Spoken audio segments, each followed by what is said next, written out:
Hello, everyone. Charles Coleman here, presenting to you 10 classical pieces that can work as background. Now, what do I mean by that? Well, before we get to that, first of all, as you may notice, I only do videos here on YouTube, on my YouTube channel, once every few weeks or every few months. The only reason why is because I am busy doing other stuff in the musical world, whether it be as a composer, as performer, and I have a lot of fun doing these videos, and I'm glad to see I've got over 1,000 subscribers. Greatly appreciated. I guess that's not bad for a 50-something-year-old classical music lover and creator and performer like me. But I enjoy doing these presentations because I like bringing something of the classical world to people that may have never even heard a piece before. So it's a privilege to do this. Sadly, I cannot do this on a regular basis, but here I am now and always happy to do it once in a while. And it's a privilege to do this every time I get a chance to do it. So, given that I am a classical musician, I must admit that it is more of an acquired taste in the world, if not certainly in America, as opposed to any other better known genre in the pop world. The reasons are, well, obviously it's complicated, whether it be us as classical musicians in our inability to promote ourselves, or the fact that maybe we spend more time on our work than we do looking like supermodels, like a lot of those pop people out there. No, this isn't a biased opinion. But anyway, but I think another factor is that classical music, generally speaking, is meant to be listened to directly because there's more stuff in it. Whether it be changes of dynamic, whether it be changes of texture, tempo, instrumentation, orchestration, and a big variety of things, which when you listen to it directly, depending on the composer and the piece, is some of the best stuff in the world.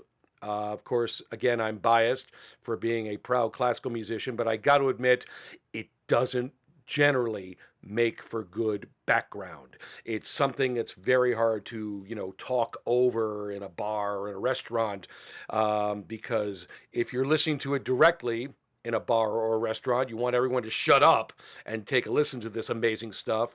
Or if you're not interested in this amazing stuff, it's just going to sound like noise and it'll be a distraction. Either way, it's probably not very good bar business. But I believe I've discovered a few pieces that might work as background. There are probably many others, and I welcome you to look into the comments to let me know what you think, if you have any ideas of your own. But nonetheless, I came up with, I believe, 10 not only great pieces, but pieces that can be talked over. These pieces are classical works, and they have their own innate expressivity, but at the same time, these pieces I believe to be very, very stable, if one were to say that. Even though generally in the classical world, one can love an unstable work, whether it be a Mahler symphony or whether you enjoy the rock foundations of a Bruckner symphony or the fluctuations of a Stravinsky work. In fact, there was a time when last December on my birthday, the bartender in Brooklyn graciously played Stravinsky's Rite of Spring for me over the speakers. And although I enjoyed hearing it, I found it hard to listen to after hearing only the first 15 minutes, because obviously it's an amazing work, but it felt awkward to hear as background in a bar. It was hard to talk over, and I found myself conducting it in my buzz state. Even though that might have been entertaining, it might put off other people. But my point is, here are 10 pieces that I believe to be very effective as background, let alone foreground. Starting with the Ravel Pavane for a Dead Princess, or in its French title, Pavane pour une Infante Defunte. Of course, my French is pretty bad there. But it's one of the most laid-back pieces that Ravel ever wrote. It's such a beautiful piece depending on who conducts it. Even though he fluctuates in the dramatics, whether it be La Valse, which is completely the opposite. This, however, is a cool, lovely piece of work that if you listen to it directly can be a tearjerker, but it also can work. It's very steady in its key in G major and how it fluctuates to different keys in the middle, but not so distracting, I believe. Next on my list is the Etude in C sharp minor by Scriabin, Opus 2, number 1. This is, of course, one of Alexander Scriabin's earlier works before he went crazy with his, he, of course, was known for being a little bit off, but this came out later in his life.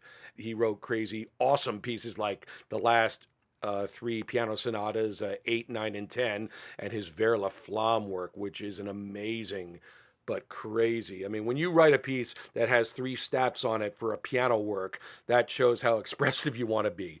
But this Etude in C sharp minor is a very sentimental, lovely work.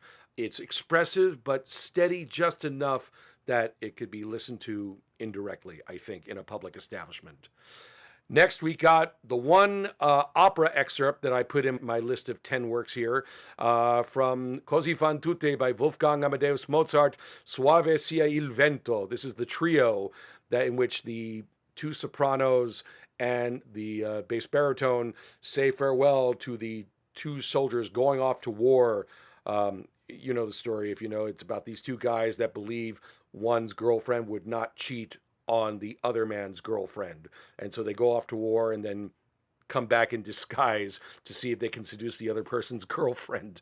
But this trio from the opera is their send-off of these two guys as they go off to war. It's such a beautiful, steady piece.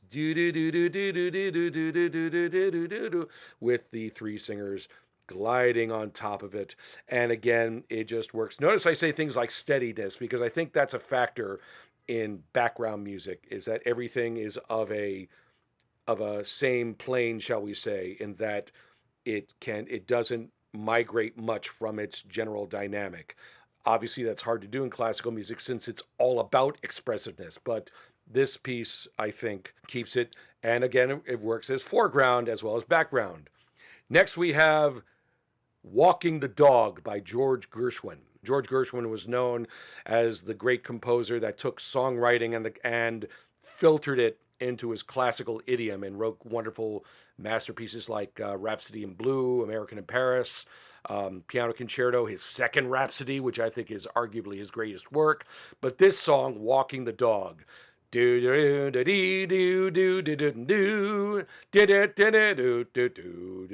think I got that right. Again, it's a simple song, a simple instrumental song that works, and maybe it subliminally puts a smile on your face while you're talking to your friend and you don't even know it. I think that's a perfect piece. Next, we have the Prelude in E major by Johann Sebastian Bach from his Violin Partita No.3. It's a lovely work. Now, this is a very active piece of music, unlike most of the other pieces we were talking about, but it's consistent. It has a groove to it. And because of that, it kind of works as something that you're able to talk over, even though, like I said, all these pieces should be listened to directly. Some people don't want to do that.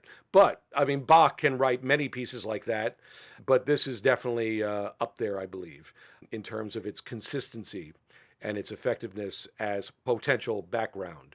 By the way, I'm leaving out like all the string quartets of Haydn and Mozart, which also people stereotypically look upon as background music, whether it be in the movies or at a restaurant, high-scale restaurant. But that I'm leaving those out because I think that's cliche, and I want to talk about particular pieces that I think do this. Next up, here's a piece you may not know, but it's a beautiful work. Homeland Melody by the Estonian composer Heino Eller, mid-20th century composer. This Homeland Melody originally was born as one of 5 pieces for solo piano, all of which he then rearranged for string orchestra. And the 5th piece in this list, he later, I believe he retitled it Homeland Melody, which has become kind of an anthem for the country of Estonia. It's like a pillow that can be placed on the harsh ground of repression, which, as you know, Estonia, like many other countries, were repressed by the Soviet occupation. And this piece was written right in the middle of that rough time. By the way, you'll see a list in the description of all these pieces with links for you to hear. But this is a lovely piece. I believe Heino Eller was not one of our best known composers in the 20th century. I think even though he survived and made his living in Estonia, he not until fairly recently he was known outside of the Soviet Union at the time, until great conductors like Nemejärvi recorded his work, and he became subsequently better known. But this Homeland melody is such a lovely work. One can compare it to America the Beautiful, or even to the Andante Festival by Jan Sibelius. It's just a beautiful pillow of a work. So is a piece that's underrated. I think there are hardly any recordings of it, and I think it deserves to be heard. And again, because it's like a pillow, it's something that can work as background, maybe. But that's just my biased opinion. Next up, we have the Serenade by Frank Bridge. I've talked about Frank Bridge before. Frank Bridge is better known as the composition teacher of Benjamin Britten, but he himself wrote some amazing works. This Serenade for orchestra is a beauty. Do, do, do, do, do, do, do. I think there are only one or two recordings of this work. Notice I like to occasionally pick pieces that are not that well known, but partly because I believe they work in this context of pieces that work as background, and also I like the idea of making these pieces known to an audience that might not otherwise have heard of them. The Serenade is also kind of laid back. I know this. I use this phrase a lot, but it's not so dramatic and has a lovely lilt of feeling that I think works potentially as background. Next, we have by Arnold Bax, another composer I've talked about before, Sleepless Night. This is an excerpt from a movie score, Oliver Twist, that Arnold Bax wrote. This is the movie by David Lean, starring actors like Sir Alec Guinness. This is the scene where Oliver Twist is unhappy because he's just been given a whipping for a situation that he was involved with, and he runs away. And although it is a film score, it has enough of a classical lilt to it that it's more than just a film score. They're amazing pieces that come out of cinema, and this is one of them. I'm certainly not putting down cinema, because I've written a few small film scores myself, and people criticize film scores because there's the theory that they're only written to enhance the film. Well, a lot of great film scores have teeth of their own that deserve to be heard beyond the film that they were written for, and this piece, Sleepless Night from Oliver Twist, is one of them. And now we have an unusual excerpt, the second movement to the Piano Concerto No. 2 by Dmitri Shostakovich. Now, most of his music, of course, is usually very tortured, given the hard times that he dealt with, except for this movement from the Piano Concerto No. 2. This is the slow movement, and it is so unusually kind of laid back. It's very, it's just, there's a feeling of, for lack of a better word, solace. You just feel like it's like the kind of piece you want to hear after you've been through a hard journey, and you just want to chill, which is very surprising given what we know Shostakovich is known for in his dramatic. 99% of what he's written is generally dramatic with a lot of gravitas in the slow stuff. But in this piece, second movement Piano Concerto, surprisingly, is not so heavy. It just has a chill feel about it that works as background. And finally, I'm going to end with the one living composer in this list, well, as far as March of 2025, Duet for two violins and string orchestra by Steve Reich. Oh, what a lovely work. I believe this was originally commissioned by Yehudi Menuhin and written in 1993. Steve Reich, of course, is one of our greatest American composers of all time, living or dead. And this, although has a minimalist base to it, I mean, if you want to call it that. I think he and the other guys like Philip Glass have disavowed the term minimalist, but obviously it has a particular groove and it's steady and it's generally in the same area, and its changes are like a lot of the pieces mentioned here are a lot more subliminal, rooted in the key of F major with a groove, and near in the middle of it, suddenly you hear these flat sevens, otherwise known as blue notes. Well, kind of. It's obviously more complicated than that, but it just kind of simmers in there subliminally. And again, it's a steady piece meant to be perhaps better listened to directly, but like all the other pieces, also can work, I believe, as background. I've always adored the music of Steve Reich. He is currently writing amazing music as he's done for multiple years back in the 60s, 70s, well up until now. And I adore this piece very much. It just works in both cases as background and foreground. So that's my list of 10 classical pieces that can work as background. There are probably many, many others that I'm sure you can think of, and I welcome you in the comments to put down what you think of that. It's not just about slow music or quiet music. I mean, some people might think the Barber Adagio would make good background. I don't think it does at all. It has too much weight on it, and it has this dramatic feel that it just doesn't work. But I believe these pieces I mentioned do.